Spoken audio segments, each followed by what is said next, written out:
जिलाधिकारी विनोद गोस्वामी ने 1 अक्टूबर से 10 अक्टूबर तक नामिक ग्लेशियर ट्रैकिंग हेतु 18-25 वर्ग के 15-15 बालक व बालिकाओं की टीम को हरी झंडी दिखाकर किया रवाना। दल पर्यावरण को संतुलित एवं स्वच्छता बनाने का संदेश भी देगा। जिलाधिकारी विनोद गोस्वामी जनपद में पर्यटन की अपार संभावनाओं को देखते हुए निरंतर अलग अलग अभिनव प्रयास कर रहे हैं। इसी क्रम में उन्होंने जिला पर्यटन अधिकारी को जिला योजना के अंतर्गत जनपद के विभिन्न विकासखंड स्तर से 18 व 25 वर्ग के 15-15 बालक व बालिकाओं की टीम को नामिक ग्लेशियर के भ्रमण हेतु चयनित करने के निर्देश दिए और आज जिलाधिकारी ने मंगलवार को सुबह 7 बजे कैंप कार्यालय जिलाधिकारी परिसर से हरी झंडी दिखाकर प्रतिभागियों को शुभकामना देते हुए रवाना किया। उन्होंने कहा सभी प्रतिभागी बहुत ही भाग्यशाली हैं और उन्हें यह मौका मिला है जिससे कि टीम सीधे पर्यावरण से जुड़ेगी। तुमसे ज्यादा तो इसका वेट सही है। नहीं मतलब पकड़ना तो सही है ना, जब इसका फिर वेट ऊपर ले जाना होता है तब आपका इतना ही होगा। क्या क्या है इसमें?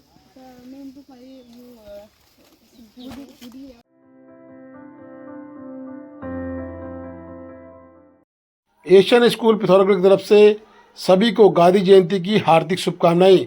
स्वामी वीरेंद्र महाराज ने सबको गांधी जयंती की हार्दिक शुभकामनाएं दी हैं।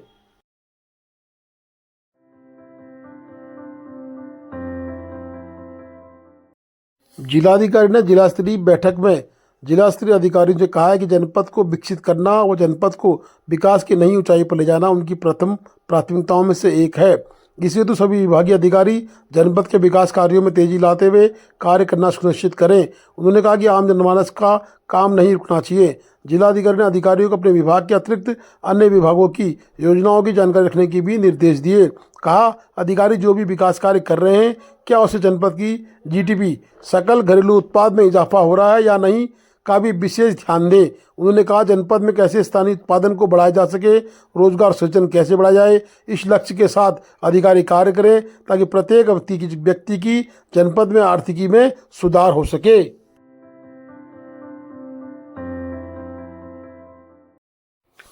अग्निवीर वायु भर्ती के लिए एयरफोर्स की टीम ने छात्रों का किया मार्गदर्शन।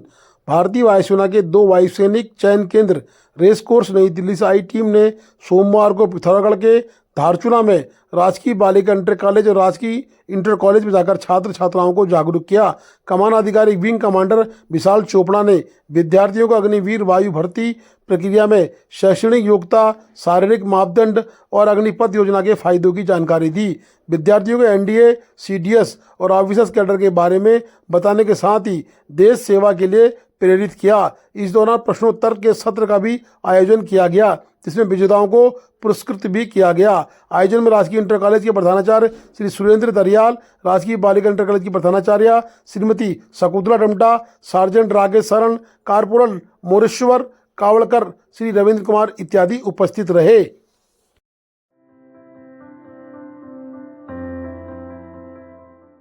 आदि कैलाश टूर ऑपरेटर संघ व ब्यास संघर्ष समिति व स्थानीय ब्यास टैक्सी यूनियन पहुंची जिलाधिकारी के पास।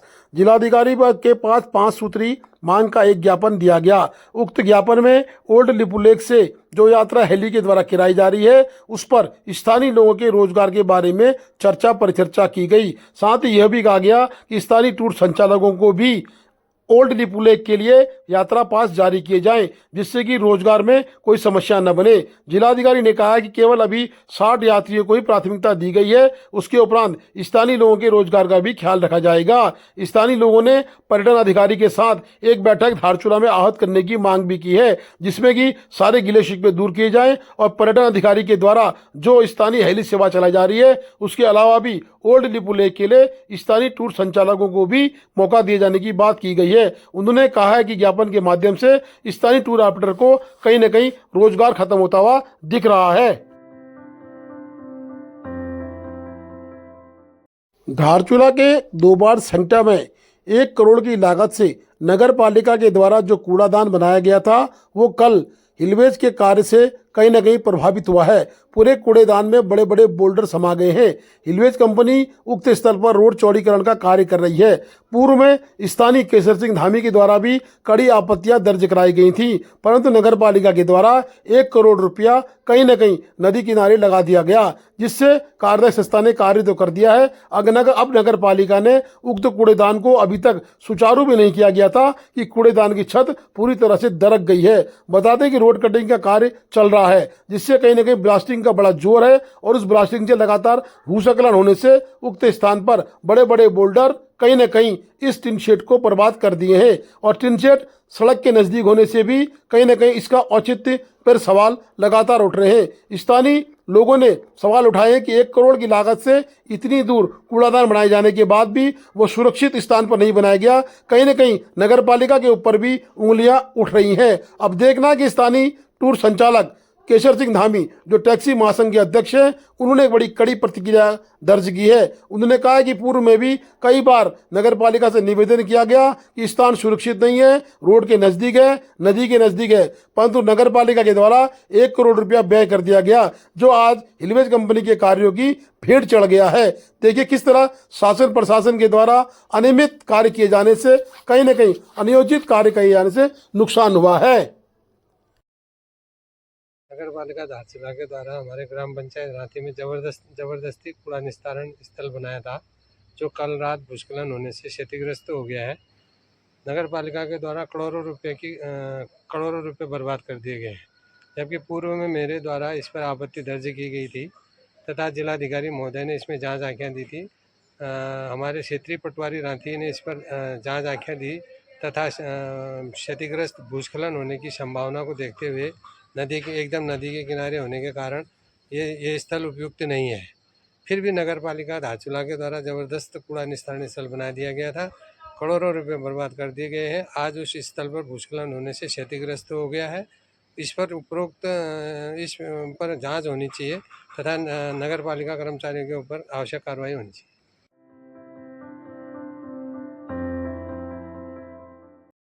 धारचूला के गांधी चौक के समीप स्थानीय टैक्सी संचालकों के द्वारा वाहन तितर बितर खड़े किए जाने से कहीं न कहीं अव्यवस्थाएं बन रही हैं। बता दें कि वाहन स्थानीय दुकानदारों की दुकानों के आगे खड़े किए जाते हैं, जिससे टूर ऑपरेटर कहीं न कहीं बहुत परेशान है। उनके द्वारा पुलिस से लगातार शिकायत की जा रही है कि केवल एक वाहन स्वामी के द्वारा दुकान के आगे लगा जाएगा, जिसमें माल भर के वो चला जाएगा, परंतु कई दुकानदारों ने अपने आगे गाड़ियों की पार्किंग बना दी है। दुकानदार अपने सामान को गांधी चौक से लेकर अनवर चौक तक बेचने के उद्देश्य से वाहनों को अपने आगे खड़ा करते हैं, जिसमें माल लोड होकर दूरस्थ गांवों के लिए भेजा जाता है, जिससे कहीं न कहीं परेशानी का सबब बन रहा है। वहीं टैक्सी यूनियन के अध्यक्ष केसर सिंह धामी ने कहा है कि समस्त टैक्सियों को कहीं भी चलने का शासन के द्वारा दिशा निर्देश दिया गया है। टैक्सी परिचालक संघ धारचूला में कोई भी बाहरी टैक्सी या धारचूला की टैक्सी ये दारमा, ब्यास, सोदास या अन्य गांवों में जा सकती है, क्योंकि टैक्सी चालक ने पूरा कहीं न कहीं शासन के दिशा निर्देश का पालन किया है। और साथ ही स्थानीय कोतवाल ने आज जायजा लिया कि टैक्सी परिचालक संघ किस तरह से कर रहा है, परंतु कहीं न कहीं बड़ी खामियां निकली हैं। सेंटर पार्किंग में जहां टैक्सी वाहनों को सवारी भरने के लिए खड़ा किया जाना था, वहाँ लोगों ने अपनी पार्किंग बना दी है, जिससे अव्यवस्थाएं फैल रही हैं। सर, मैं आपके चैनल के माध्यम से सभी टैक्सी वाहन स्वामियों को सूचित करना चाहता हूँ कि भारत सरकार में कहीं भी किसी ने परिवहन मंत्रालय से अपनी गाड़ी पास कर रखी है, ऑल इंडिया परमिट ले रखा है, वो भारत में कहीं भी चल सकता है। हम किसी को मना नहीं कर सकते।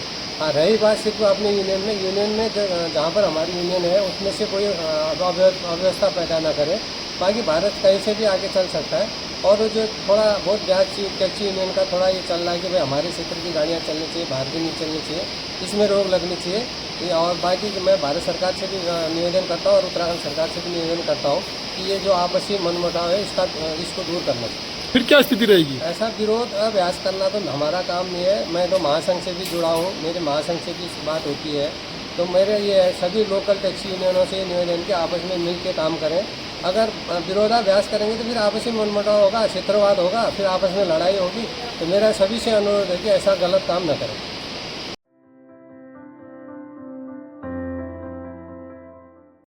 धारचूला के रोंगकोंग स्कूल में पूर्व सभासद प्रेमा कुटियाल के नेतृत्व में आज एसआई मेघा शर्मा के द्वारा नन्हे मुन्ने बच्चों को शिक्षाप्रद बातें बताई गई कि वो अपने आप को कैसे सुरक्षित रख सकें। बैड टच और गुड टच के बारे में सभी नन्हे बच्चों को जानकारी दी गई। बता दें कि मेघा शर्मा थाना धारचूला में कार्यरत है और उनके द्वारा रोंगकोंग स्कूल में आज सभी बच्चों को ज्ञानवर्धक बातें बताई गई। प्रेमा कुटियाल द्वारा उक्त आयोजन किया गया था। रोंगकोंग स्कूल में समस्त स्टाफ के साथ मेघा शर्मा ने बच्चों से चर्चा परिचर्चा की। ज्यादा इंटेलिजेंट होती है लड़कियां, बताओ।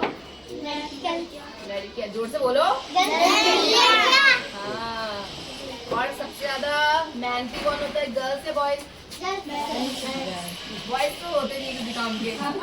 ये बताओ कौन क्लास बच्चों?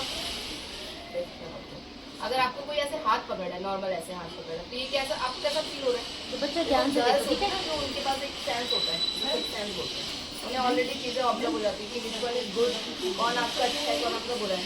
ऐसा नहीं कि कोई बाहर वाला ही इंसान ऐसा हो जो आपके साथ बुरा कर रहा हो। सब लड़कियां केयरफुली सुनेंगी, ठीक है बच्चों?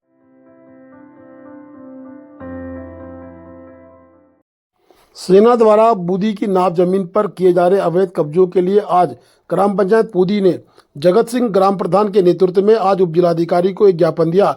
ज्ञापन में उनकी 3 मांगे थी कि उक्त भूमि ग्रामवासियों की पुश्तैनी कृषि भूमि है। वर्तमान समय में रोड कटिंग होने से दोनों ओर कृषि भूमि में घेराबंदी नहीं हो सकी है। पशुओं द्वारा काश्तकारों की समस्त फसलों का नुकसान किया जा रहा है, जिससे ग्रामवासी परेशान है। यह गुदी गाँव भारत सरकार की कैबिनेट मीटिंग में प्रधानमंत्री जनजाति उन्नत गांव चयनित हुआ है। इस गांव पर कहीं न कहीं सेना पूरी तरह से कब्जा कर रही है, जिसका पुरजोर विरोध ग्रामीण करते हैं। उन्होंने सेना के कब्जे को रोकने की बात कही है।